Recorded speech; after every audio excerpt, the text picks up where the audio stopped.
Hello, everybody. Welcome to this week's episode of Tough Coffee Shop Talk. I'm your host, Rhonda. And this week, we're going to be talking about something a little different. We'll be talking about scammers. That's right, those nasty folks who work so hard to make our lives hard. From real estate scams to fake friend requests, we will talk about it all. But first, if you haven't already, please hit that subscribe button so you never miss another episode. Each week, I meet with the members from the Tough Collaborative to chat about varying topics, and each week you can join me here as I review that topic of the week. We have a wide range of topics discussing anything from business building tips to personal development ideas. And the best part is I feel that these topics can touch anyone, no matter what their adventure is in life. If you're self-employed, entrepreneur, work in a corporation, stay-at-home parent, retired, or in between jobs, I think there's just a little bit for everyone. So I'd like to dive right in. Let's get to this week's conversation of the week.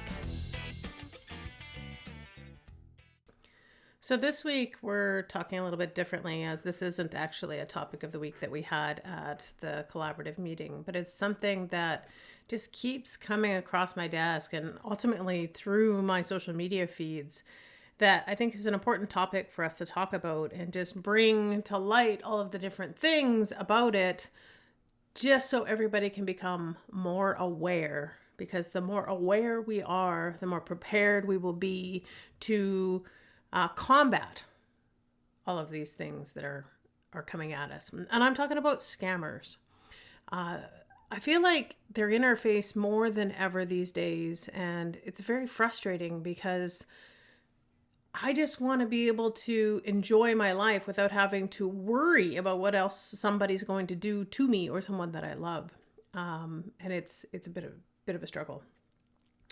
How it kind of really came about that I wanted to do this podcast is earlier this month, I created a social media post on Facebook letting everybody know about a scam in the real estate market, just to bring some awareness. What it is there's a rental scam going around where scammers are taking real estate listing photos. They're just grabbing them off realtor.ca or wherever. And then they're creating rental listings out of those images and addresses saying that they have it as a rental available.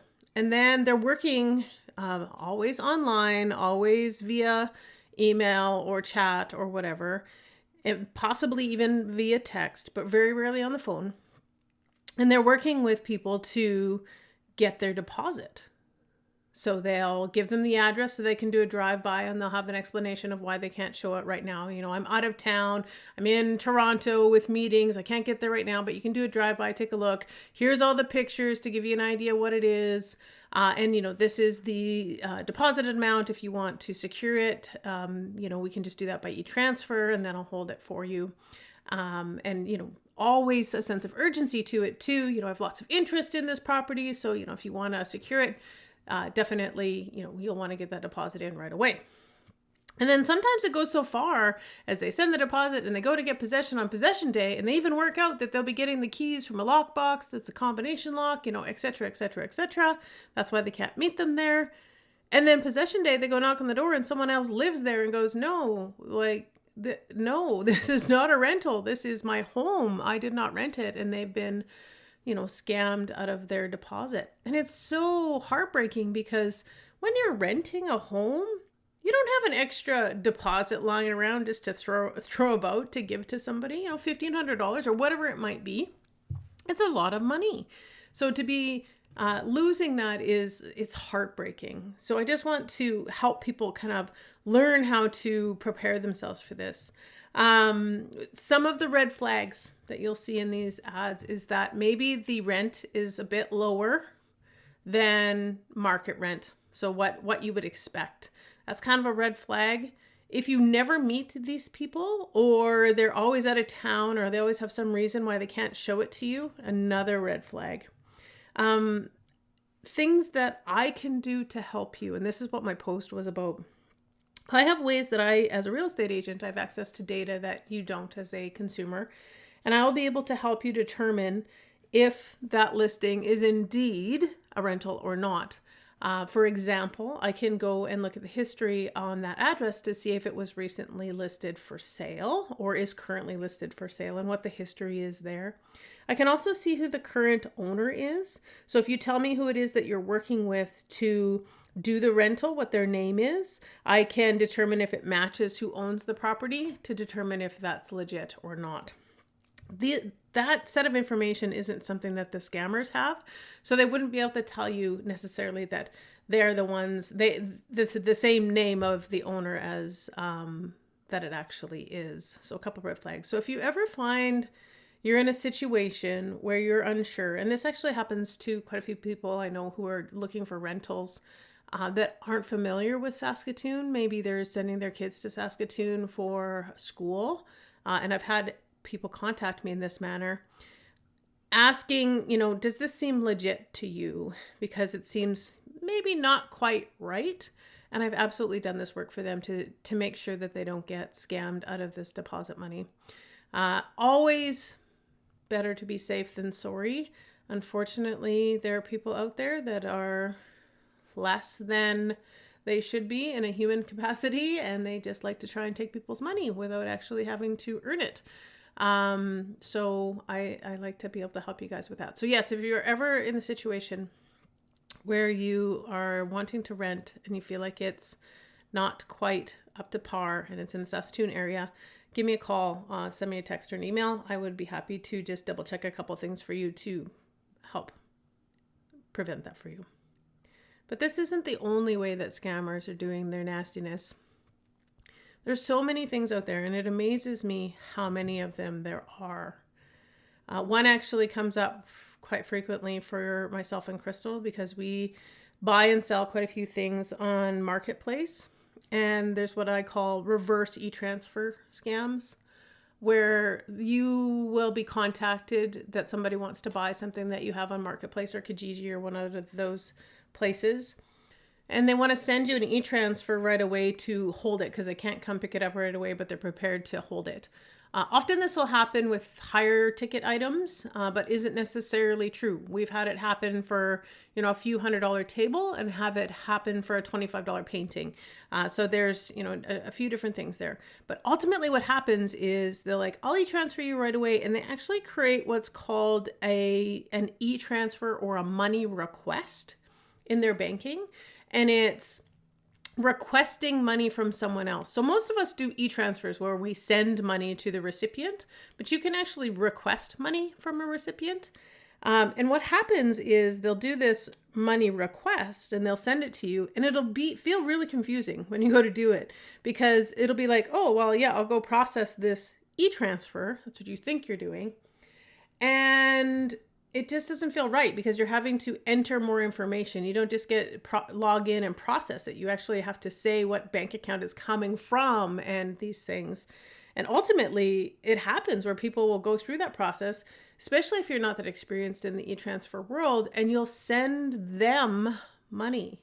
And there's really no way to get that back unless you work with your bank to report it as fraud. So it's it's awful, honestly, that people are doing this, but I can see how easy it would be for you to be scammed out of that money because you're expecting to just send money. You're not, when you're sending money through e-transfer, usually your biggest risk is that it won't be there. The product that you're buying won't be there when you get there. That's kind of your risk, right? But you don't know that your risk is that you'll be out money when you're selling something. Right? So when we're buying things and we send an e-transfer, we take the risk if we send the e-transfer ahead of time to hold the product, that the product's not there.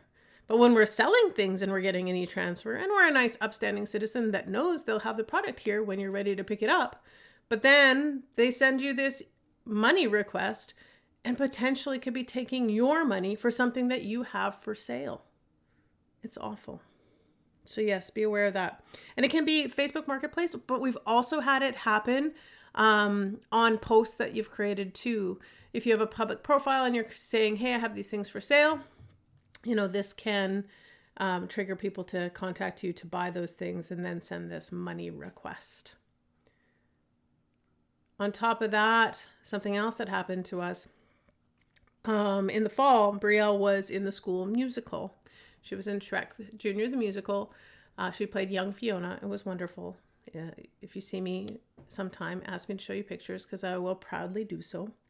But I had posted on social media, on Facebook, and I have a public account that, we were excited about this and that we were sold out and it was going to be so great. And then I had a whole bunch of comments happen on this post, and it made me very upset because the comments were from scammers saying that they had tickets for sale. Oh, we can't make it either. It's so sad, but we have some tickets available. If anybody wants them, contact me. These are people that don't even live in Saskatoon. This is a small little school musical. It's not in that demand. And there was, I bet you, 6 or 7 of these comments. And it really ticked me off because now people are trying to scam my people out of money for tickets they don't have to a musical that I feel very dearly about because my daughter is in it. Thankfully, I had the common sense and know-how to block those users right away so that my friends didn't go try and buy these tickets from these scammers. But it's sickening to know that people are trying to do that. So be aware if you're going to, now, I imagine you'll see right through it if you're going to a small town musical in Clavette. However, if you're buying tickets for something a little bit bigger in Saskatoon, or if you're in another city and you're wanting to get these tickets, just be aware that they may or may not be legit. And some ways that you can kind of look into that is, especially in this musical instance, look at who the seller is. Are they local? If they're a seller and they're in New York City or somewhere else in Canada that isn't here, good chance they probably don't have tickets. And see who their friends are. Do you know anybody in common so that you could reach out to your friend and say, hey, do you know this guy? Is this real? I'm, thinking about getting these tickets from them. I'm just wondering if they're an upstanding person. And if you can't validate those things, I honestly suggest you not buy those tickets. Just because there's a big risk, especially if there's any amount of dollars involved. Our tickets were $15 or whatever, which blows my mind that they even bothered, but whatever. Just be careful because scammers are incredibly creative and it's just challenging to see through it sometimes. But that's one more example of some of the things that have been going on.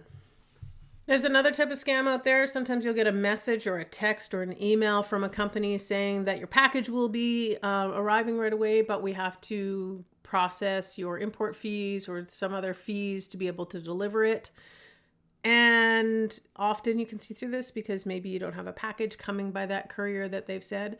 But sometimes this works because we're in an age where we buy so many things online that many families have a package coming almost all the time.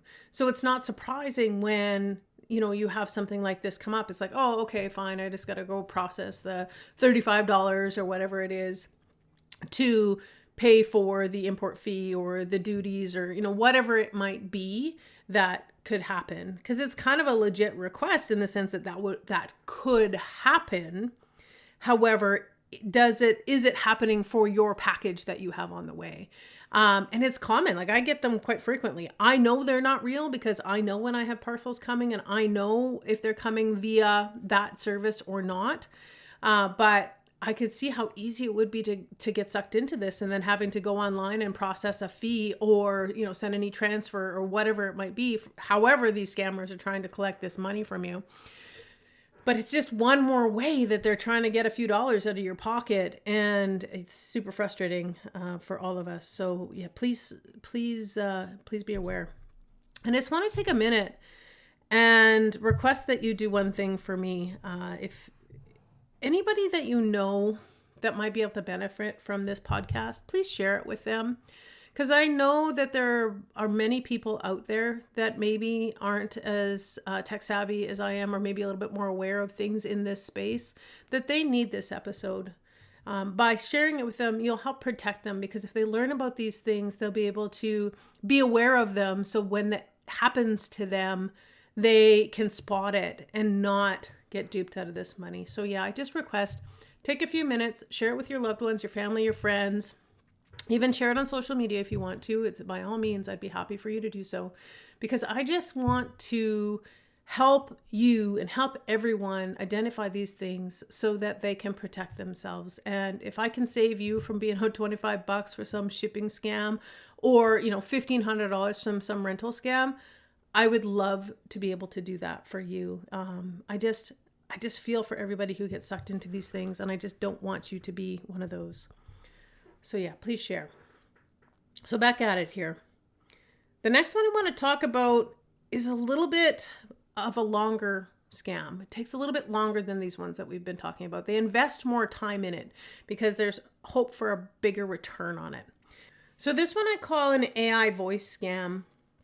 And how it works is these scammers will take some time, likely on social media or other avenues, and they'll investigate you and get information about you that helps them connect with you in by phone and text. So they'll potentially, scour your social media and see that you have a son or a daughter, and they'll work to get your phone number and work to get their phone number, or potentially can do it on Messenger as well. And they will contact your loved one, so your son, your daughter, or whoever it might be, and say that they are a survey company, and they would just like it if you had a few minutes to answer this survey about, XYZ, whatever it might be. And the intent when they do this is they're actually recording that person's voice. They're getting them to say keywords so that they can then take their voice and use an AI product to be able to have a conversation with you in that person's voice. Isn't that terrifying? I love AI for a lot of reasons, and I use it a lot in my business, but shitty people exist in the world, and they do shitty things with AI. It sucks. Not gonna lie. And I guess now I need to put an explicit warning on this podcast because now I'm getting a little worked up about it.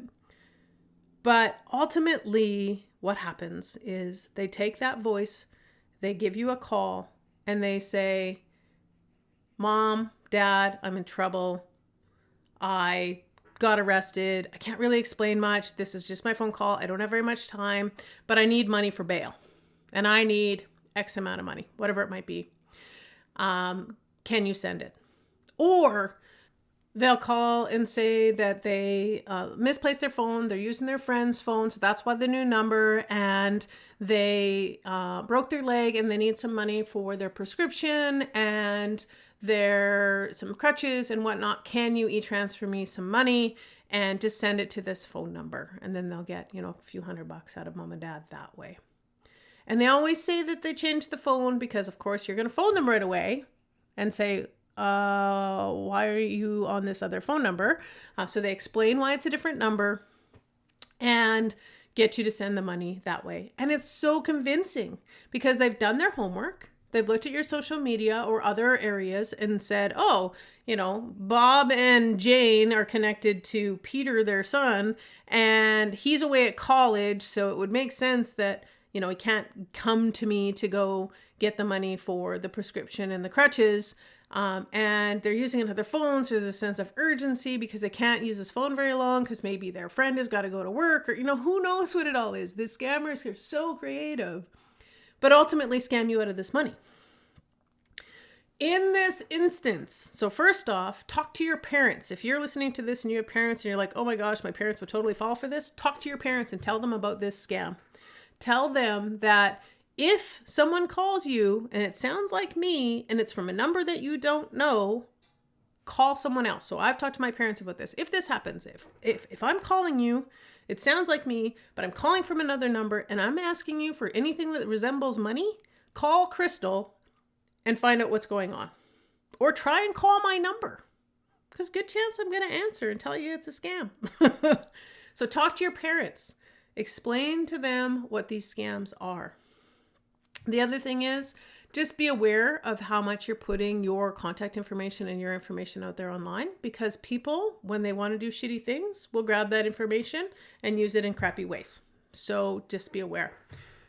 So you can see how that one, it's a little bit longer scam and they're hoping for a bigger return on their investment. So a bigger amount of money. And they've taken the time to, work and get that information via different avenues and getting that voice sample to be able to do that. So now I have a quick question for you. How many of you have received a friend request from someone you already know you're friends with? So a fake friend request. I feel like if you're not putting up your hand, it's probably because you're driving and probably shouldn't be, or in an area that would look foolish if you put your hand up. So if you're in the coffee shop with your hand up, you can put it down now. It happens all the time. And the reason scammers are doing this is they want to connect with your friends so that they can have access to your private friend list. So when you accept the friend request from this fake account, they now have access to your friend list, your private friend list, to see who you're friends with, if you have those settings on your Facebook setting.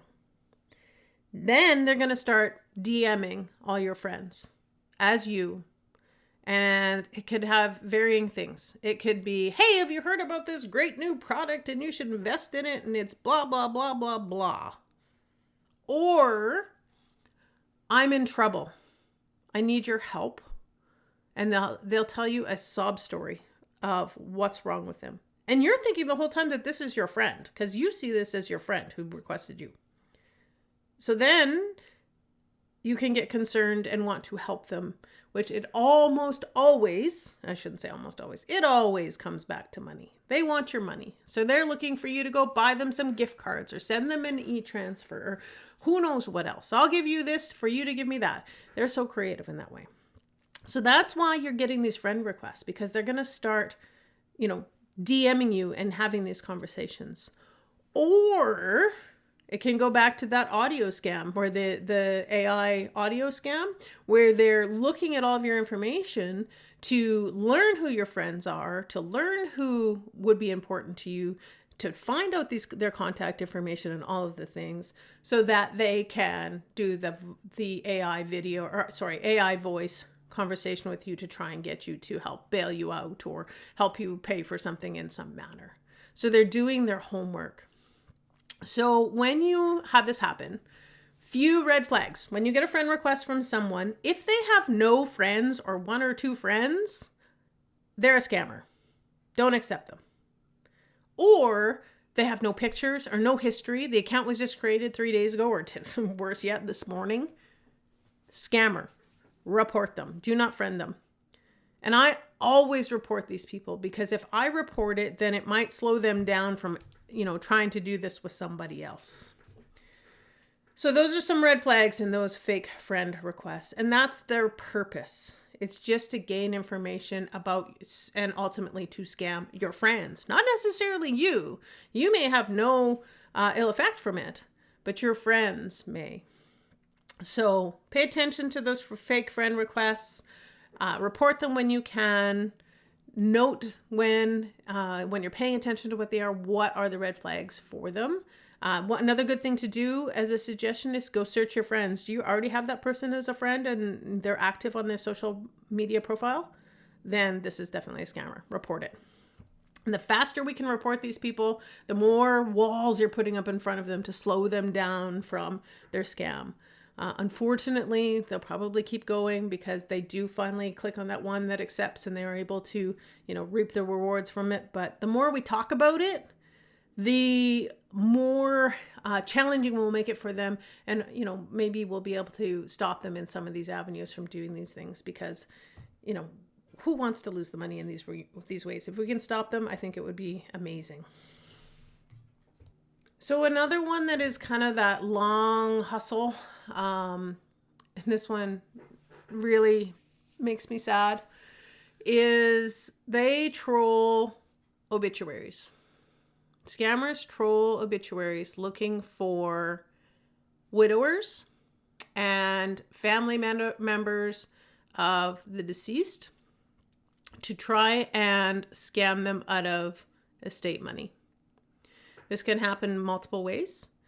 If it's a widower, they may prey on them in this way of having them want to get more for a little bit. Let me explain. They'll ask you for an investment of an amount of money, and it's a fairly small amount of money, especially initially, compared to what they say the return is going to be. For just $10,000, you will get $100,000. And then they talk about how, just imagine how much you could do for your family with that $100,000 and your kids and your grandkids, and you could just leave this legacy for them just for this $10,000. And I just need it as an investment because that I'll take that and I'll turn around and do it, and you'll get $100,000. And then when they send that $10,000, they'll call you again. Oh, I just need a little bit more, because then if I get this up to, $50,000, it's going to be $1 million. And could you imagine what you could do with that $1 million? And it goes on and on and on until you're to the point where you're too embarrassed. So this widower or the person that's being scammed is too embarrassed to say anything and too invested to believe that they're not going to get their money back. Now they're at $150,000 and it's their entire life savings, but they just need to send another $30,000 and it will pay out. And then they'll get all their money back and then some. But eventually it's all gone. And then it's devastating. I actually know people, more than one person, that this has happened to. And it's hundreds of thousands of dollars. And it's disgusting. So please talk to your loved ones about these things. And I promise you, they are preying on people that are seniors. So I would say easily 65 or older, likely much older in their 70s and 80s, who are not tech savvy, have no idea about how despicable people can be these days because they actually believe there's good in the world, which I would love for them to continue to be able to do. And they are preying on them because they are in a vulnerable state. They've just lost their loved one who they've always talked to about these things. And now they have to be talking outside of that to their kids or their grandkids or whomever. And it's hard for them. So, and they always think, those who are being scammed, they're always doing it with the greater good in mind. What I get out of it will be X, and I can then do this with X for my family or my friends. They never do it for themselves. It's always about doing something more for someone else. So again, please talk to your loved ones. Pay extra attention to them after there's a passing, because that is a time when they're quite vulnerable to this type of scam. There's a huge investment from scammers in this. It takes them a long time to create the rapport, and they work hard to create that rapport. They actually talk to you on the phone. They spend time with you. They'll send you things in the mail. They will do all the things to make you feel loved and paid attention to, and that you are going to reap the rewards of whatever it is that they're saying is going to happen. So it's a long haul investment, which really needs to be talked about more. I know there's other scammers out there. Like the romance scammers. We've heard about these, right? Where you've got these people online who've got, 5 boyfriends and they're stringing them along and getting them to send money overseas because they just need to make rent, or they, yeah, I'll come, just send me the money for the ticket. Oh, I couldn't come. I needed this, that. And the romance scams where they send them the money over and over and over again. Well, this is just like that, but preying on those who've lost a loved one. So in the other instance, they're preying on those looking for love. In this instance, they're preying on people that have lost a loved one. They're very similar in the sense that they are targeted. It's a long haul game with huge money reward for the scammers. So please, please, please have the conversations with those around you to be aware of these things. And that if things are appearing to be too good to be true, they are too good to be true. There is no such thing as someone calling you out of the blue and saying they can turn your $10,000 into $100,000. I do not know any investment brokers who are cold calling people to do that. And any investment banker I know will have you come to their office to talk about these investments, and you will go to the bank and you'll get a draft and you'll put it in the account. You're not going to go buy a bank draft and send it in the mail to someone in Toronto or the US to do so, or send gift cards or send e-transfers. They won't. You will meet these people in person. So I've talked about kind of different scams, that really quick short fix where they get little bits of money right away out of you, that in between one where they it takes a little bit longer for them to do so, where they just get the voice and do the AI voice phone calls, and the long haul where they'll invest weeks, even months with you gathering this information to try and get money out of you. So there's those three things, but there's one last thing I want to talk about. And it kind of comes into the AI world, and it's something that likely is not going to cost you any amount of money, but I really dislike it because it just creates a bad taste online of what we can and we can't trust anymore.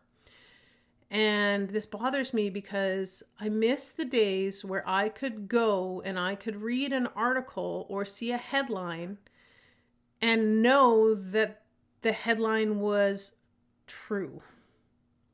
Now I default to it's not true. Let's figure out why so that I can figure out what in life is true anymore. And what I'm talking about is clickbait ads and fake images. So the LA fires have been going on. And when it first started out, there was just a slew of images on social media of all the devastation that was happening. And I don't know how many of you know this, but Crystal and I used to live in Houston, Texas, and we lived through a hurricane.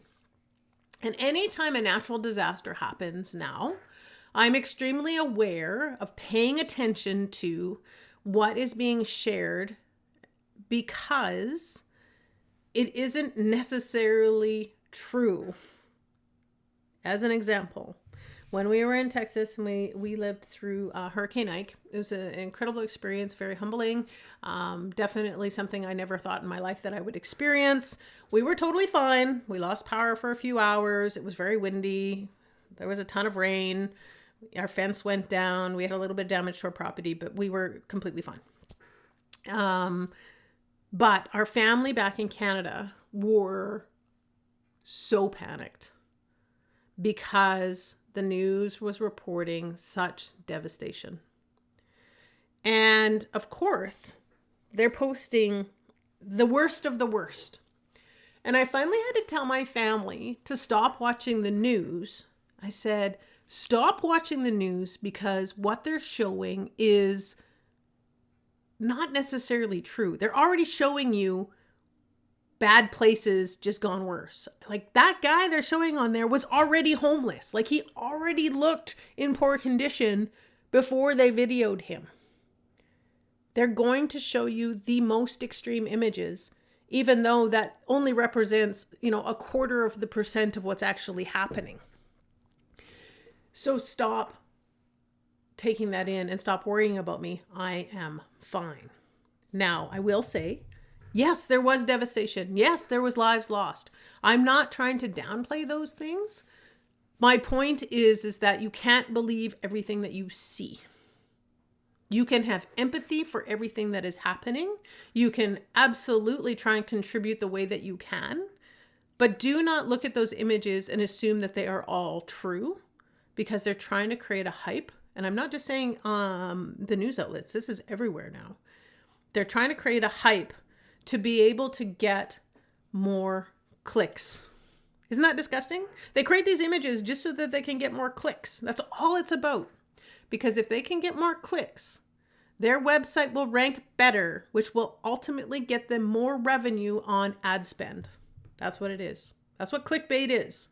They want you to click on it so that it can increase the algorithm for their their website to show or their post to show so that they can rank better, so that they can get more money on ad spend from their vendors who are advertising with them.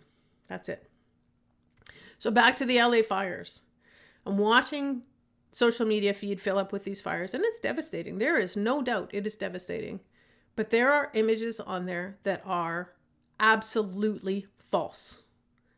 And the one that comes to mind and really pissed me off was there was an image of all this fire in LA with 2 planes flying over with water coming out of them. And they were 2 Boeing 747s. Just so you know, a Boeing 747 cannot pick up water and drop it on a fire. A water bomber does that. Boeing 747's jet engines are on the other underside of the wing.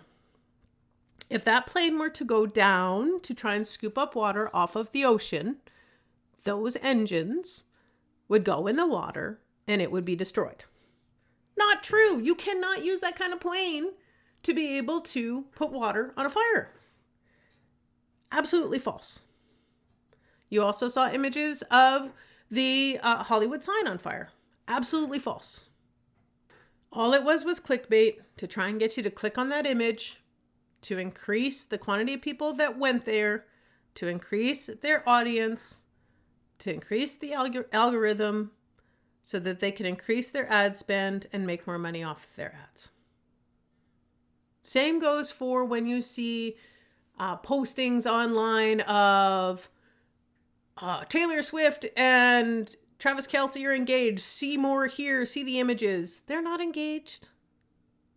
Or there's one that's been going around about how Simon Cowell was in a major accident, and they show these images on the post of him in like tragic positions, like he's just bandaged up and bloody and on a gurney, and there's pictures of a beat up car and all of these things. Not true. He's totally fine.